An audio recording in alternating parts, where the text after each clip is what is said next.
I know you guys know, you're just being shy.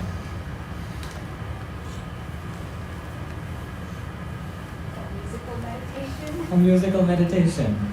Okay, wonderful. We'll get more comfortable with each other as time goes on, and by the end of it, trust me, we will all be best friends. So, like Preetham said, like Suriyan said, it's a form of musical mantra meditation, a divine sing-along, many ways to call it what it is. And it's a form of meditation with call and response.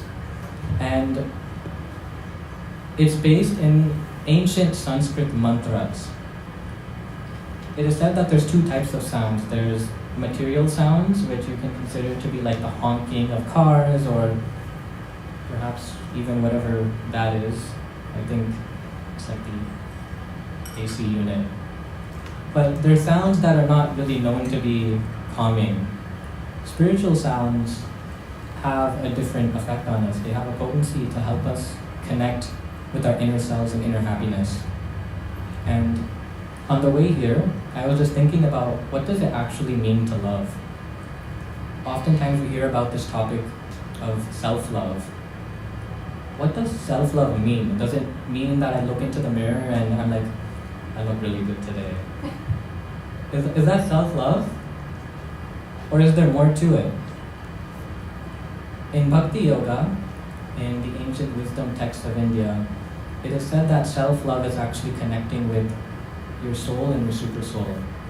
The consciousness inside of us that connects us to everybody and everything around us. And it is said that is the connection of true love. It's not having to do with the external clothes or appearance, rather it's more of an internal connection. And today's experience is a journey into, an experiential journey into connecting with that inner self. And for many of you who have experienced it before, I hope you don't mind me speaking on your behalf, but I believe the reason you keep coming back is because you find that connection with your inner self in the kirtans. So for those of you who are just joining us for the first time, I encourage you to participate with an open heart, because that is really when you will feel the maximum potential of this practice of mantra meditation. Throughout today, we'll be going through a couple different mantras. It is call and response. The goal is that we engage our senses in this form of mantra meditation. So our goal is that we engage our tongue in saying the mantra, and a goal is that we engage our ears in hearing the mantra. And the louder you say it, the more effect it will have. Of course, we're not trying to scream, but you do want to say it loud enough that you're able to hear yourself. It's impossible to meditate on nothing or concentrate on nothing, so what we're trying to do is concentrate instead on sound vibrations. It gives us something tangible to put our focus on. There's a saying that I like to repeat from one of my teachers. He says, where attention goes, energy flows. So our goal is that our attention today is fixed upon this practice of mantra meditation.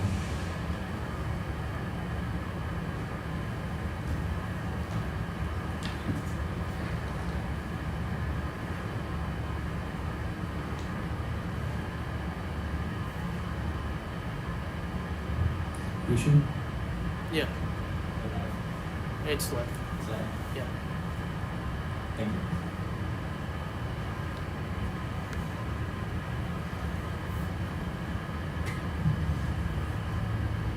It's an experience setting this up every week as well. And therefore, I think many of the people who do end up needing meditation afterwards.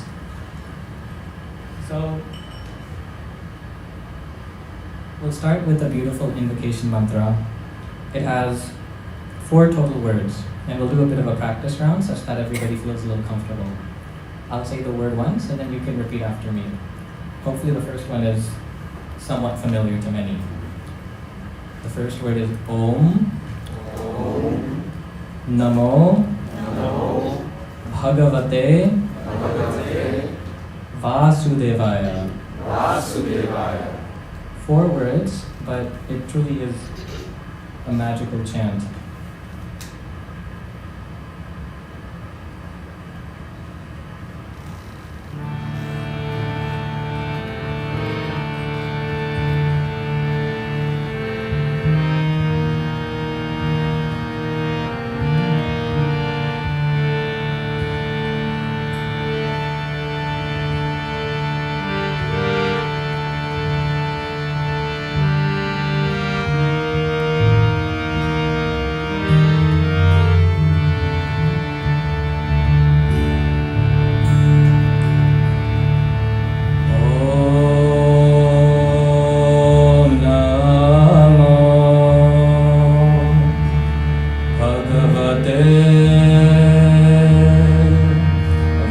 Vasudevaya.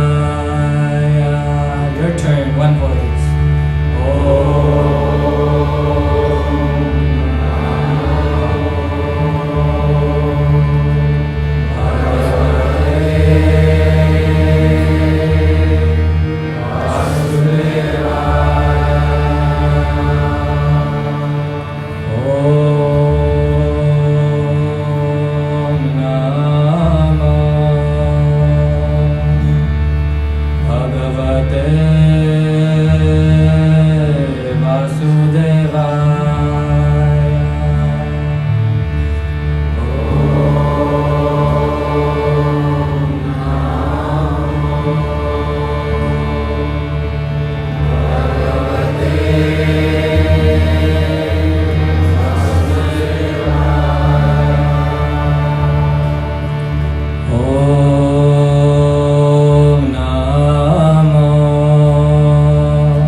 Bhagavate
this time. Om.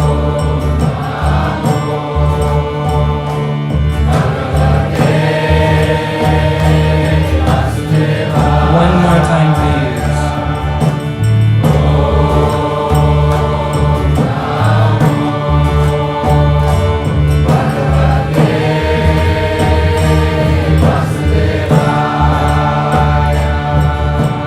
Om Namo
How many of you are familiar with Om?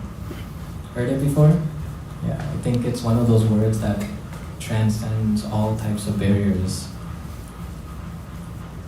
Om has a really special place in the ancient wisdom texts of India, the ancient yogic texts.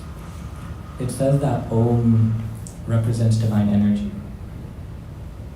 In addition, it says that Om was the initial sound created when the universe was formed. Believe it or not, everything begins and ends with sound. Why is it called the Big Bang Theory? Because it started with a bang. And in the yogic text, it says that that bang was actually the sound Om. And when chanted, I don't know if you felt a bang, but there's power to Om as a single syllable. So we'll transition to our second kirtan. This mantra is called the Maha Mantra. It is prescribed as the mantra that is best for the time we live in, which is known as the age of quarrel and hypocrisy. In the yogic text, it talks about how based on different ages or times in the world, there's different prescribed methods of meditation. Before, meditation used to be going to the top of a mountain, sitting still for thousands of years and meditating. But I don't know about you, but I don't have that capability in me to sit still for thousands of years, let alone maybe even for an hour. So therefore, in this time we live in, they have prescribed one mantra which contains the potencies of all the other mantras, and it's called the Maha Mantra, or the greatest mantra. And that's why I also like to call it our theme song, because we don't go a single session without the Maha Mantra, because it contains so much potency. So there's 3 words in this mantra. The first word is Hare, Hare, Krishna, Krishna, Rama. Rama. So once again, I encourage you to do your best to repeat we all have different accents, we all have different ways of saying things, but at the end of the day, the word means the same thing. There's British English, American English, I don't know, there's many types of English, I can't name them all, but those are the two I know. But just because there's a slightly different dialect, it doesn't mean that the language doesn't work, the meaning doesn't work. The intent of the communication is there, and therefore the language works. So therefore, don't be afraid if you feel like you're not pronouncing it correctly. Our goal is that the intent is there to do our best to repeat the mantra.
Krishna, Hare Hare, Hare Rama, Hare Rama, Rama Rama, Hare Hare, Hare Krishna,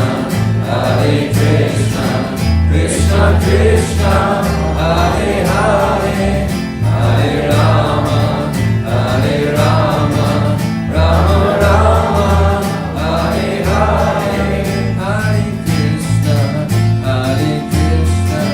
Krishna Krishna, Hare Hare, Hare Rama, Hare Rama, Rama Rama, Hare Hare, Hare Krishna, Krishna Krishna, Hare Hare, Hare Rama, Hare Rama, Rama Rama, Hare Hare, Hare Krishna, Krishna Krishna, Hare Hare, Hare Rama, Hare Rama, Rama Rama, Hare Hare,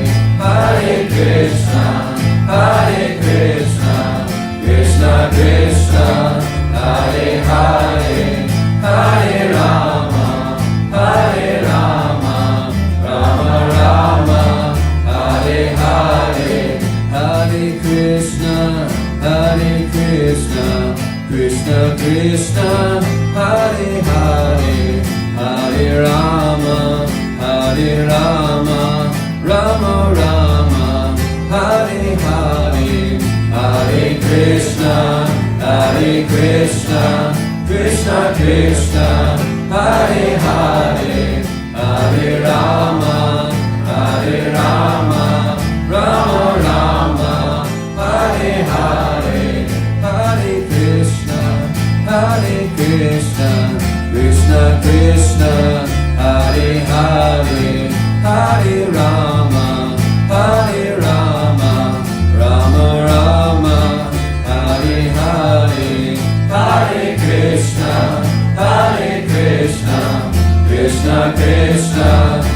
Hare Hare, Hare Rama, Hare Rama, Rama Rama, Hare Hare, Hare Krishna, Hare Krishna, Krishna Krishna, Hare Hare, Hare Rama, Hare Rama, Rama Rama, Hare Hare, Hare Krishna, Hare Krishna, Krishna Krishna, Hare Hare, Hare Rama, Hare Rama, Rama Rama, Hare Hare, Hare Krishna, Hare Krishna, Krishna Krishna, Hare Hare, Hare Rama, Hare Rama, Rama Rama, Hare Hare,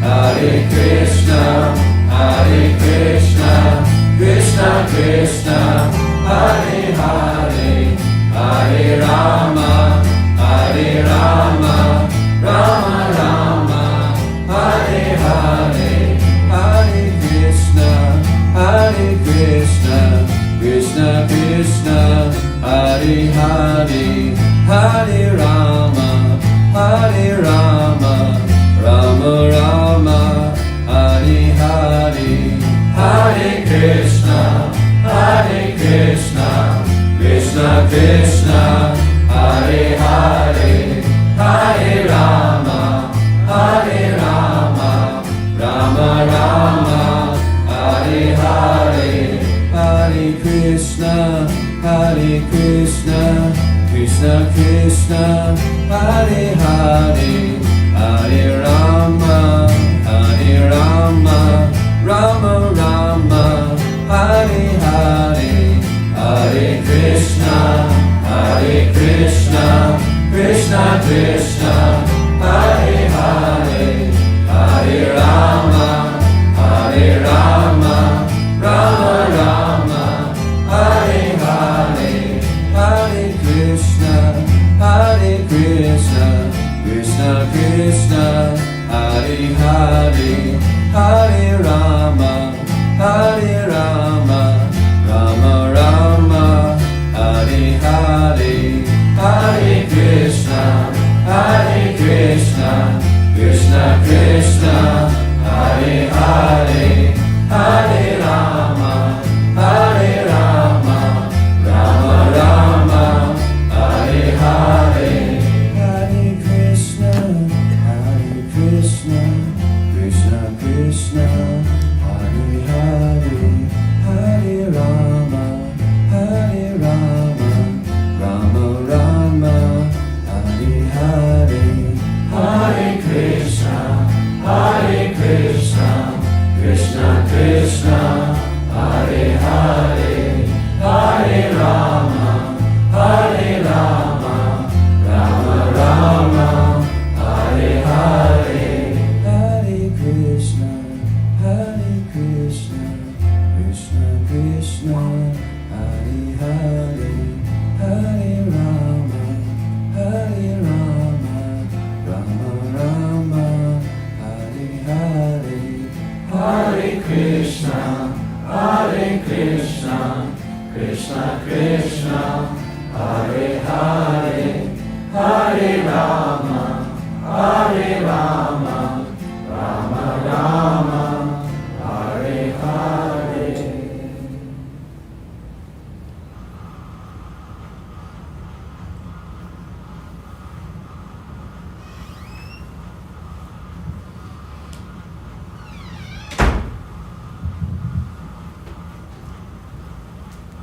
The Maha Mantra is a really sweet melody because it's literally just 3 words in a 16-word mantra with 32 syllables. But it's something that's so sweet that you can hear it over and over again and say it over and over again without it getting old or boring. And I don't think the same can be said about many other things in the world. Last week we tried this exercise of saying Coca-Cola over and over again. Coca-Cola, Coca-Cola, but it's really not quite the same. I don't think anybody can meditate on a corn syrup filled beverage. And if that isn't enough evidence of different types of sound in the world, you can observe it in your everyday lives. Sometimes there's a song that you get stuck in your head and you can repeat over and over again. All the sounds in the world are spread out over a spectrum of sounds that are material versus spiritual sounds, sounds in the modes of goodness, passion versus ignorance. And as the sound vibrations get closer and closer to in the mode of goodness or to being spiritual sound vibrations, the easier it gets to actually meditate upon them throughout the day without actually having to force yourself to meditate. We have this habit of saying, I'm only going to meditate or invest my time in meditation or yoga when I'm in a studio. But the practice of mantra meditation is so beautiful that you can actually meditate throughout the day. And after you do it enough, even when you don't want to meditate on it, you will be meditating. You might be in a meeting and you'll find yourself humming along to a kirtan or a mantra that you have heard earlier. So in Bhakti Yoga, the idea is that we live our life as a yogi, where we are constantly meditating, where we are constantly empowered by spiritual energies to be in this world but not of it. There's a saying from one of the wisdom literatures called Bhagavad Gita that we can be compared to a lotus. And a lotus has the quality that it's in water, it's in muddy water, in fact. But it has this quality where the muddy water actually doesn't make it dirty, it's hydrophobic. It repels away the dirty water. And it is said that our lives in this world are kind of like a lotus. It is like a lotus. Live like a lotus. Where you can be in this world but not of it. And that is one of the key principles behind Bhakti Yoga and really any of the yogic practices in general. That is the ultimate purpose that we sometimes lose sight of. So we like to always instill all of our events with a little bit of wisdom. And today we have a guest speaker. Some of you may remember him from last week. His name is Muru. In his previous life, he was a researcher. He worked in Microsoft Research. He was a CTO in a very successful startup. But after finding spirituality, he decided that he no longer wanted to participate in this rat race. So in Redmond on Avondale Road, he helped create an ahimsa farm. Ahimsa means non-violence. It's a farm where all the animals are protected. And he did so single-handedly. He would hand milk the cows. He would take care of everything in the farm just by himself. He would clean the bottles, he would distribute the milk that was from cows that had a retirement plan because they wouldn't be slaughtered after they stopped producing milk. After that, he then moved himself and his family to India, where he currently resides, and he visits every so often because we call him here because we miss him so much. He's been practicing Bhakti Yoga for over 25 years, and every time I speak to him, I know I get absorbed in conversation, and many times when others around him speak to him, they get absorbed into conversation, sometimes until 3 a.m. in the morning. So we're very fortunate to have him here with us. He's going to be speaking on the topic of, anybody want to take a guess? What topic? Love. Love. Yes, because yesterday was Valentine's Day. So we're going to be taking a look into the Bhakti Yoga perspective of love. What is it? What is true love? Can I get true love?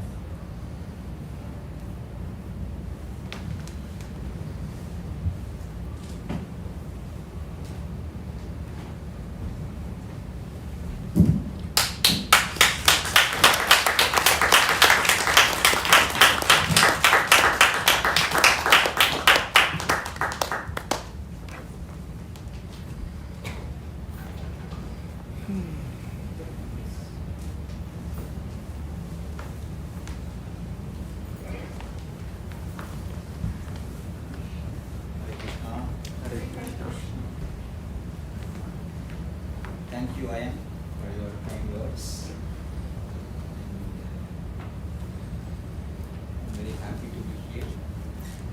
I'm very grateful to all of you that you are here. You are giving your time. That is the most valuable thing we all have. Even if you lose a moment, you can't get it back. So you are all investing the most valuable thing you all have with you, which is the time here in this Kirtan Fest. Every week we are coming here. I am sure whenever we invest, we want a returns, right? I am sure the return on investment, all the time you are giving here is worthwhile, because ultimately we are all seeking something which can satisfy our heart. We are all, always, everyone is seeking. Is there anyone not seeking? Always seeking. So what is it that we are seeking? So that's what we are going to see today. The topic is the power of love. So I'm trying to be a little short, so because we try to keep these talks, in a concise manner so that we can continue our Kirtan. So I will just go through it. This is a very elaborate topic. It can take days and days to present, to go deeper, but I'm going to summarize it.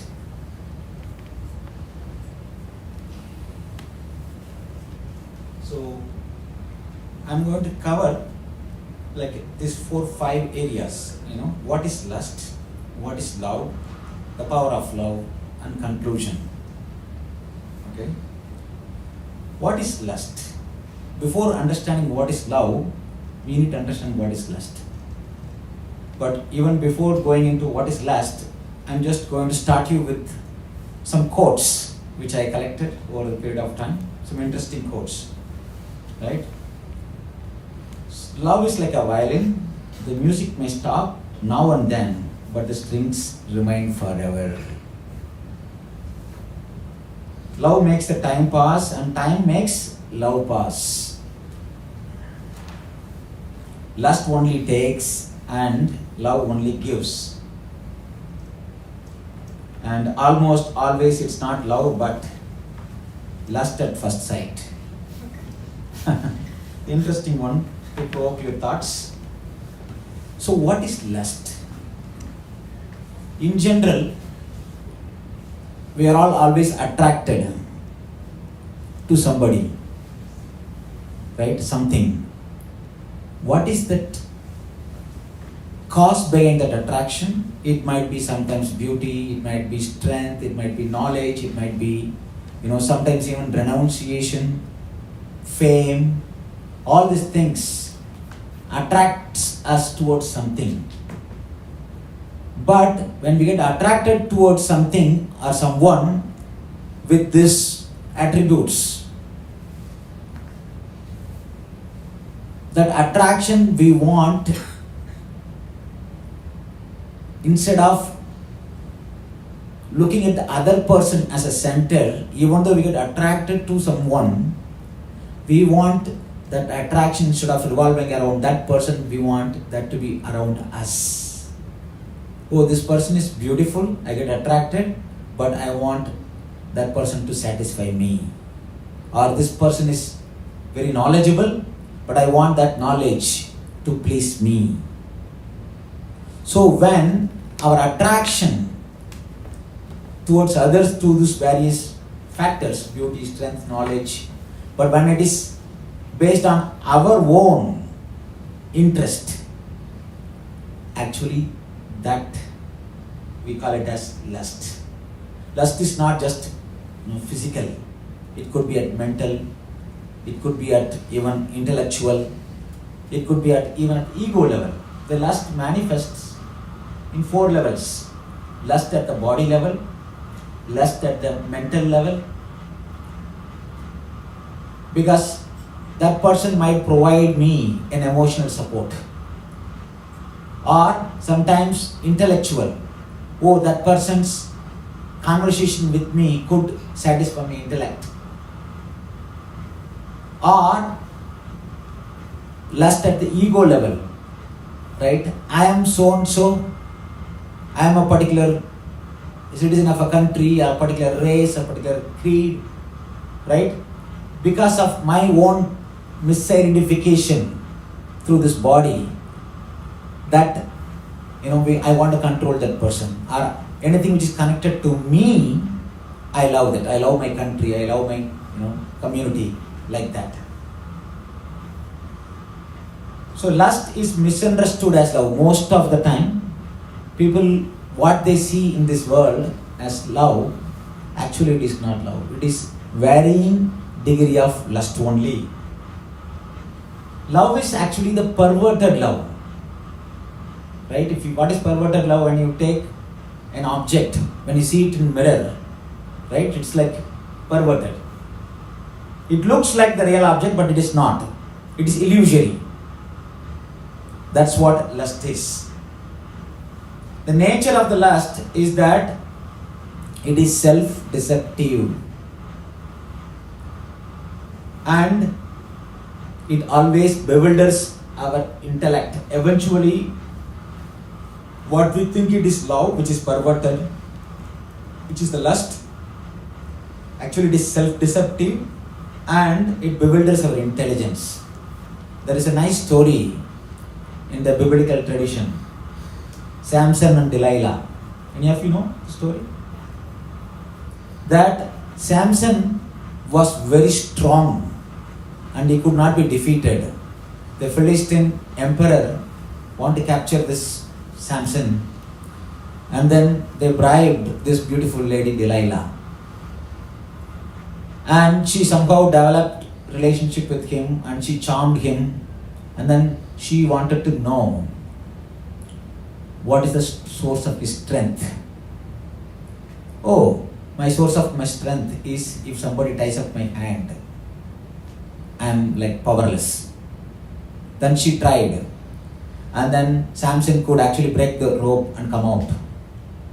Next time, he said, again she, charmed him again and find out what is the source of your strength. He said, no, if somebody ties my hair to a rope, then I am powerless. She again tried, then he was able to come out, then he was very powerful. Like that, many times she tried to charm him and tried to find out the source of his strength. 3 times she failed. Every time he was successful. Then she ultimately showed her charm. Because the attraction towards Delilah for him was not actually, just on the pure platform of love. It is also to an extent lust. The biblical tradition says that. And this time she charmed, finally, he revealed what is the source of his strength. He said, the source of my strength is the vow I have taken, and the symbol of that vow is my uncut hair. When he was sleeping, she deceived him and cut his hair, and he lost all his power. And the soldiers, Philistine soldiers who were hiding behind, they came and arrested him. So this lust is always self-deceptive, and you could lose your intelligence, and it destroys our character. We can see that even some of the greatest people who are very charitable, very compassionate toward others, but when they are overcome by lust, their character is destroyed, and then they lose everything. Right? And then lust is always frustrating and temporary. Right? It is never everlasting. It is frustrating and temporary. And as Gita says, it is like the prison without walls.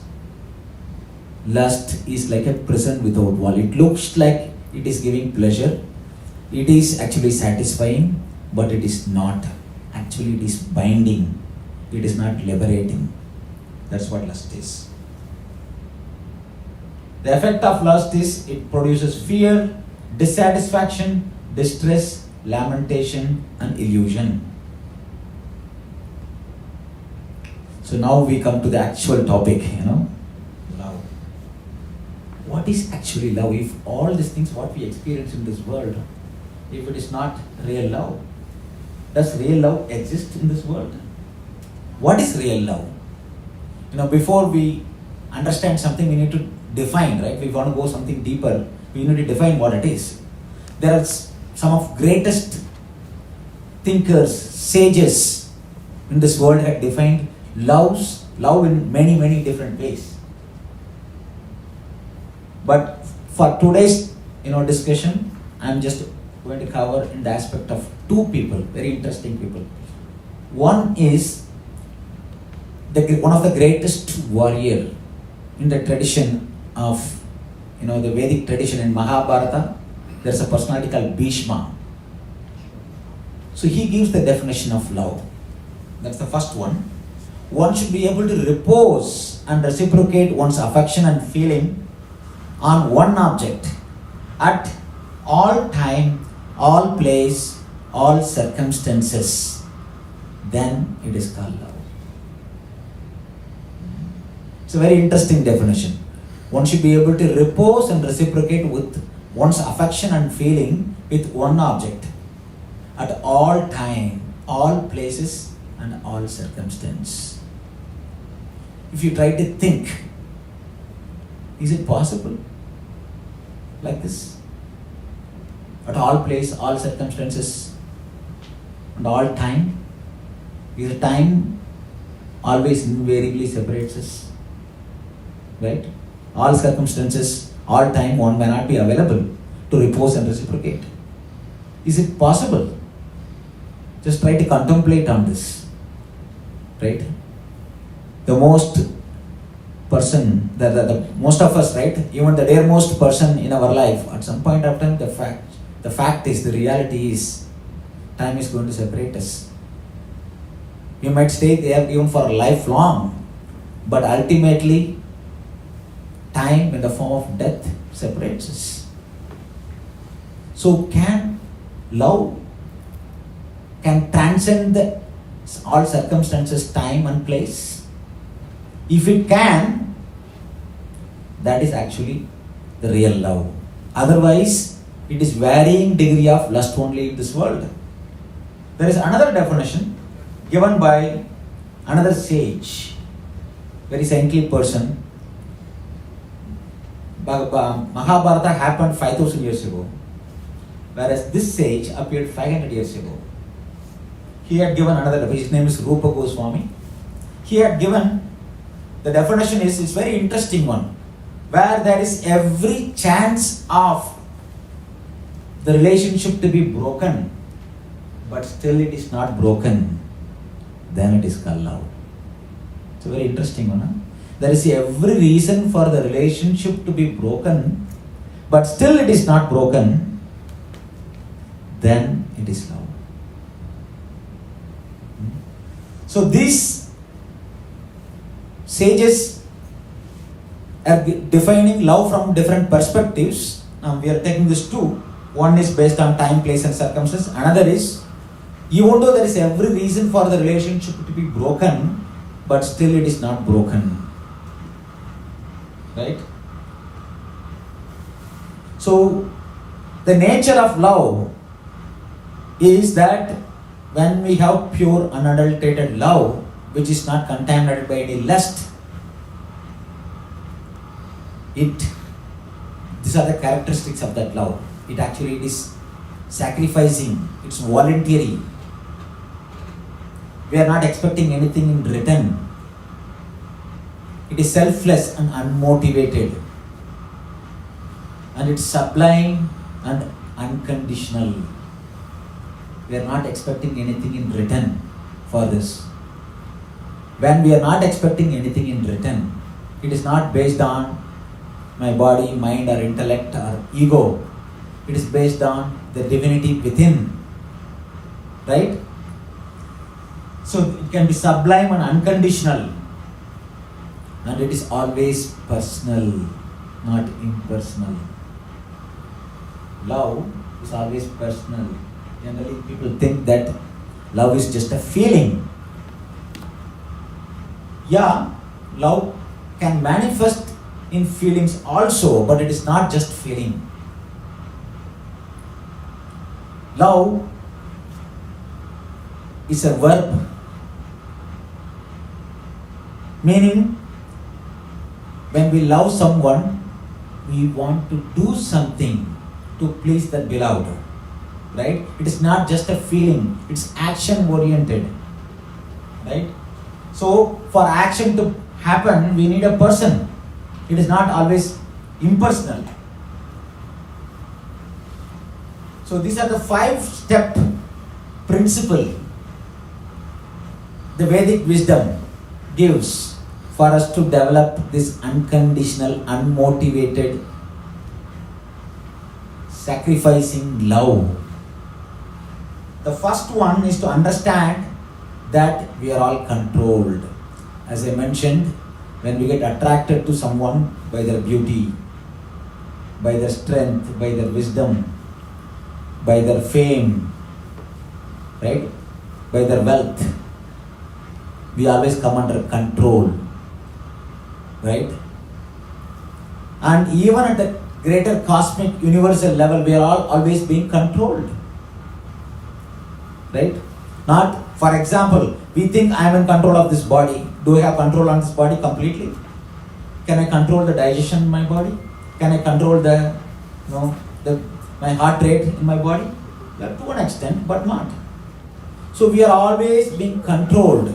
Even in the universal way, things are controlled. Everything is under control. We don't have control on many things, but we are being controlled. Understanding the first step principle is that we are all under control by various factors. Even the universe is being under control. Next, when we understand that everything is under control, we are dependent on that. We are dependent on the universe, the air we are breathing, the light we are getting from the universe, right? We are always dependent on the nature, dependent on the universal forces, right? The third step is that when we understand that we are always dependent, what we develop? Gratitude. A child comes home from the school and hungry. The mother feeds some food. After eating the food, the child is satisfied. Because the child is dependent on the mother for its need of hunger to be satisfied. After that, what he experiences, oh, my mother provided me food. The child feels grateful in the heart. Right? When we depend on somebody, and that dependent person provides something which we don't have or which we don't deserve, what we experience in our heart? Gratitude. Gratitude is that feeling when we understand that I don't deserve this, but still I got it. Then they develop this feeling of gratitude. That gratitude leads to the fourth stage. What is it called? Service. If I am grateful to someone that I received from that person which I don't deserve, that gratitude eventually manifests in service to that person. So when we understand from the universal level that everything is being controlled, and because of that control we are dependent on the natural forces, and ultimately there is divinity which is controlling everything, and then he is providing everything. I am dependent on this providing, and that dependence ultimately leads to gratitude. That gratitude ultimately leads to service. When that service is based on the platform of the soul, platform of the spirit, the divinity within, that service culminates in love. So love is not at the body level, not at the mental level, not at the intellect level, not at the false ego level.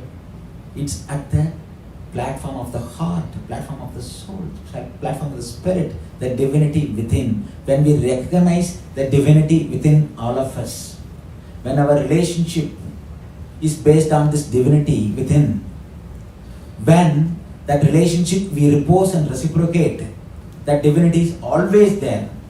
That person may not be there, the divinity within that person is there. When that is based on that platform of divinity, that service ultimately culminates in pure, unadulterated, unmotivated love. So that power of that love is when we experience that unmotivated, uninterested love, right? Selfless love, that actually is universal. And it provides compassion in our heart. It evokes compassion in our heart. The example in the history is Saint Francis, Lord Jesus, right? Rupa and Sanatana, I gave the definition of Rupa Goswami. Their life, if you look at it, their life of selfless love. Haridas Thakur, like that many great saints, they developed a process in which they can harness the power of love within.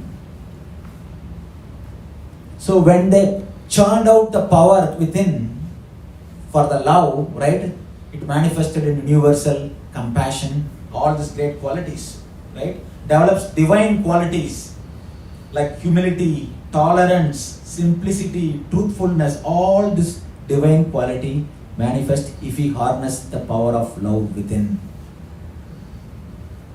And it always awards lasting peace and bliss.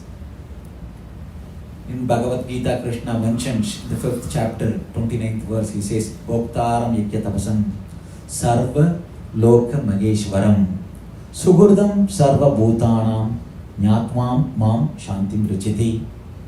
As I said, the universal forces are being controlled by the divinity. Krishna is telling, Bhoktaram Yakyatapasam. I am the enjoyer of all the austerities and penances people are performing. Sarva Loka Mageshwaram.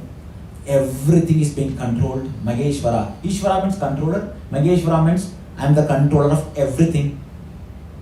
Sugurdam Sarva Bhutanam. Bhutana means the living entities, the jivas. Sarva Bhutanam, all living entities. Sugurdam means well-wisher. I am the well-wisher of all living entities. Nyatvam Mam Shantim Rachati, one who knows the truth about me in this way, that I am the well-wisher of all, I am the controller of everything, and I am actually the enjoyer of all penance and austerities. Such a person attains everlasting peace. Shantim Richati. Because peace is the one of the prerequisites to experience love. Right? Without peace, there is no love. If I'm restless, we can't experience the love. The restlessness will lead us to lust only. So Krishna gives this principle in Bhagavad Gita as well. So there is a process, like for example, if I have milk, to get the cream out of the milk, there is a process to churn. If there is sugar cane, can you see sugar in the sugar cane? No, there is a process. If you follow the process, you can extract the sugar cane juice and condense that sugar cane juice, evaporate it, eventually you will get sugar crystals. Like that, there is a process to churn the love within our heart, which is latent within. When we churn, when we follow this process, when we follow this process of bhakti yoga through kirtan, through hearing and chanting, we can actually develop a process through which we can experience this power of pure love. That's why I was telling, when we get connected to kirtan, in the beginning we do for some time, but over the period of time you can't stop it. Even you are just like walking out of meeting, still you can't stop it. You want to sing, you want to chant. So this is what this power of bhakti yoga is. When we follow the process of bhakti yoga, we can experience the power of pure love. So let's, again, I don't want to take so much of time beyond this. So if you have any comments or question, I will take one or two, and we will continue the process of churning the pure love within by Kirtan. Any comments? Any questions?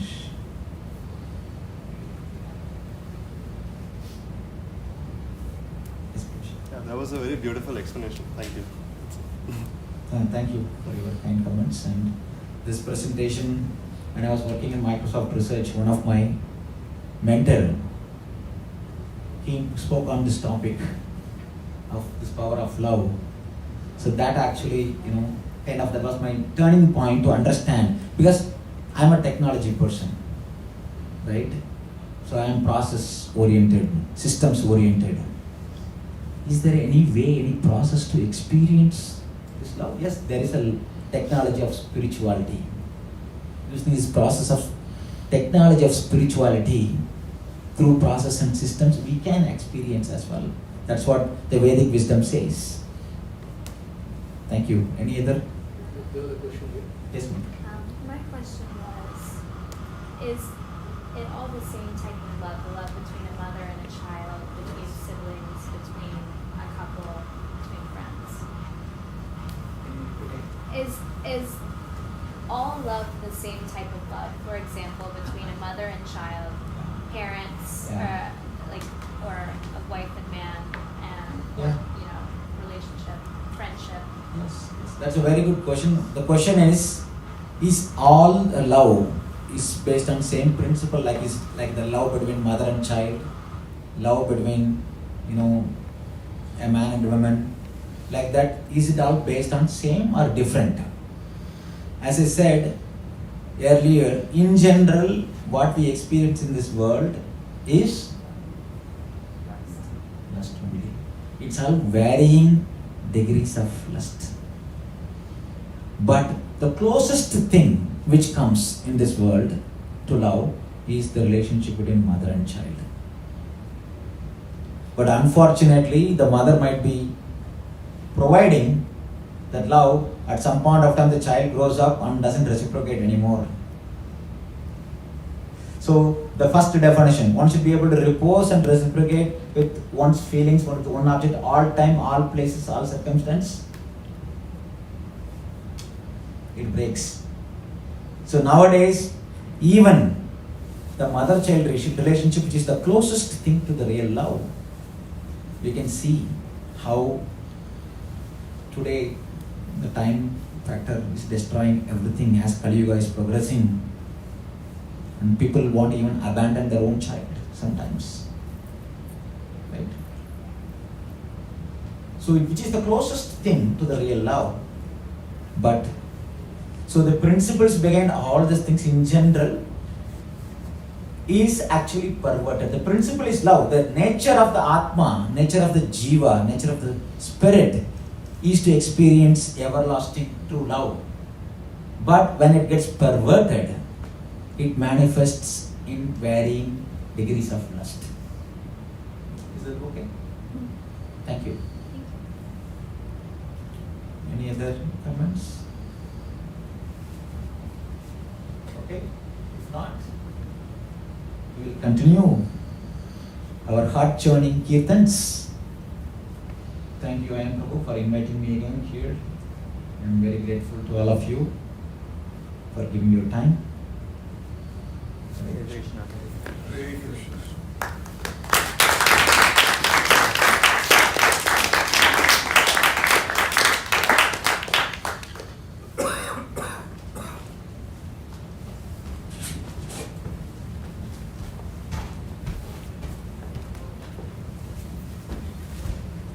So I know everybody's been sitting for some time, so we'll take our scheduled 2-minute stretching break, bathroom break, water break. But break to mainly get up and stretch your legs so we're not meditating on how much it hurts to sit down.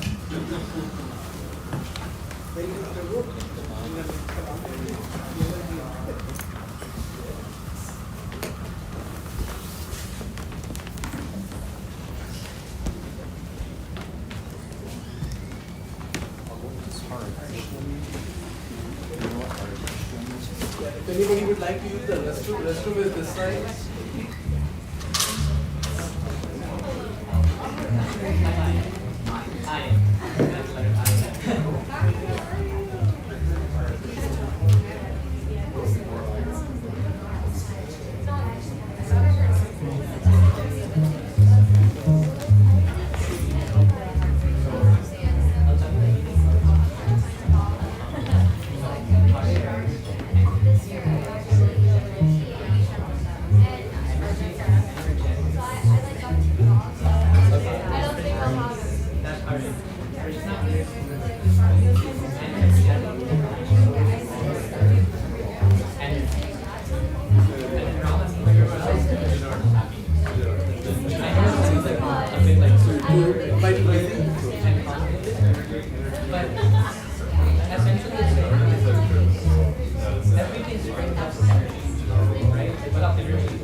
Oh, it gets pretty bad. Yeah, so sometimes if it's really bad, I'll just take the bus over there because I don't want to do it out more. Look at the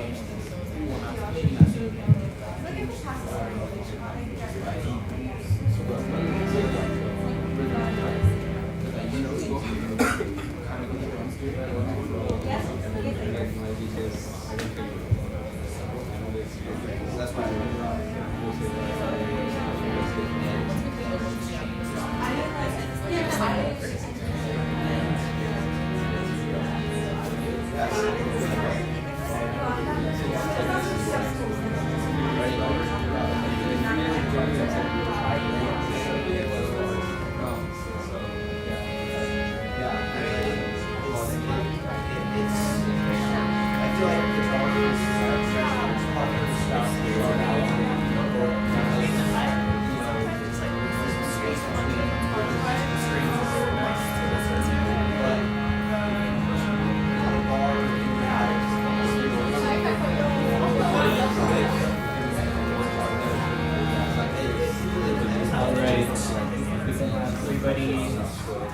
their seats once again. We'll get started in hopefully 30 seconds or so.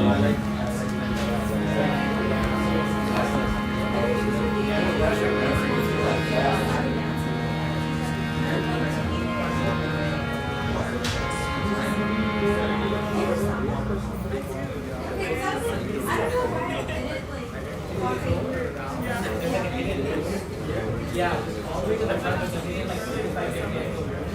Just keep going right. You'll hit the gate, and then there's a ring.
Okay, so we'll go ahead and get started with the second to last mantra of tonight.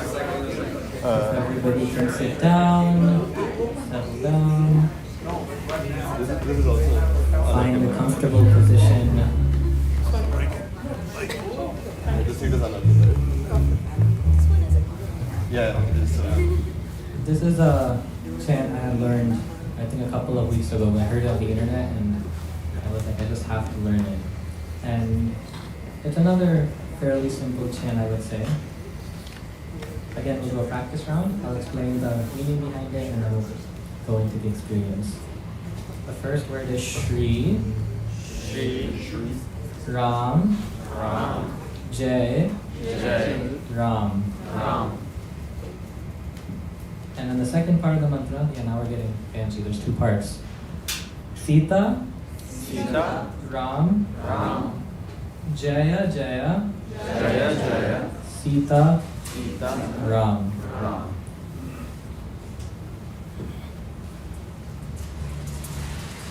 So this mantra is an invocation of divine balance and cosmic harmony.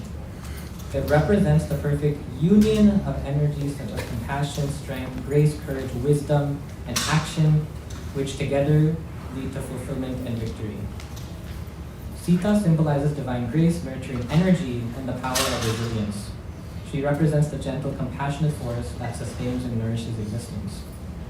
Ram signifies divine strength, integrity, and the embodiment of truth. He represents the unwavering force that upholds righteousness and cosmic order. Jaya, Jaya means victory, not just external success, but the triumph of wisdom, balance, and inner fulfillment over life's challenges. My meditation for this mantra is always, it's a cosmic dance, which I think is some really cool imagery to think about.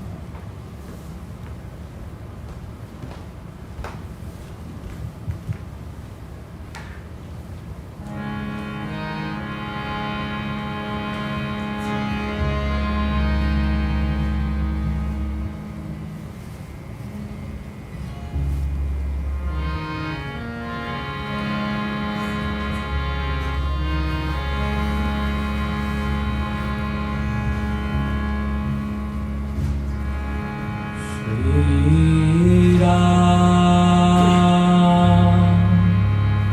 Jai Ram,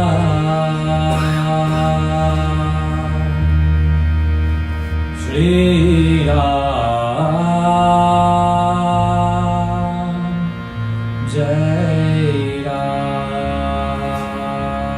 Your turn.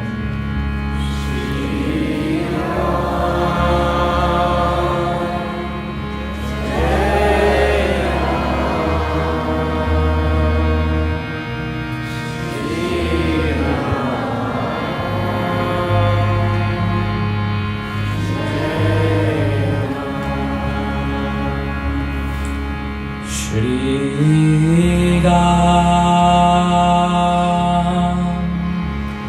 Jai Ram, Shri Ram,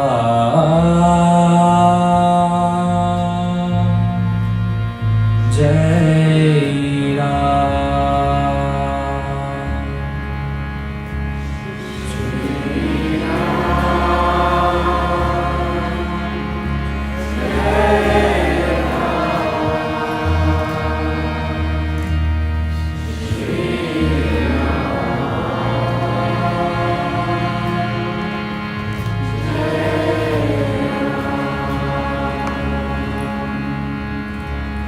Shri Ram, Jai Ram,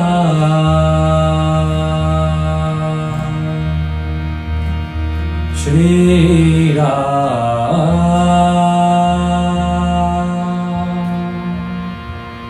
Jai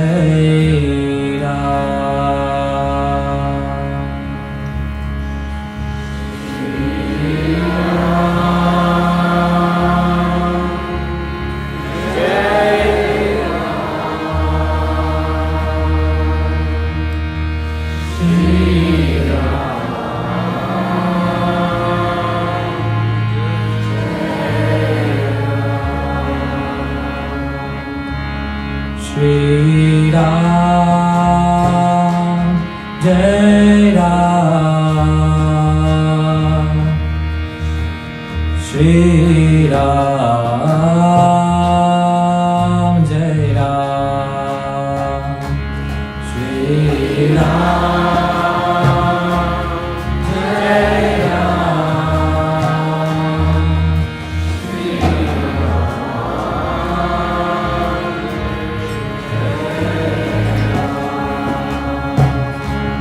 Shri Ram, Jai Ram, Shri Ram, Jai Ram,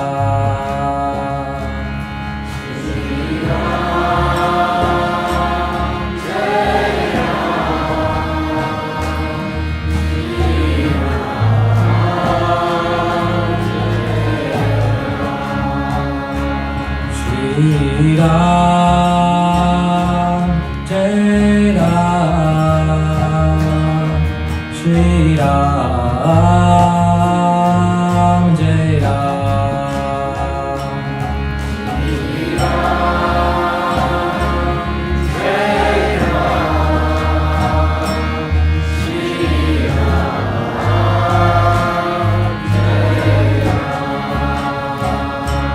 Shri Ram, Jai Ram, Shri Ram.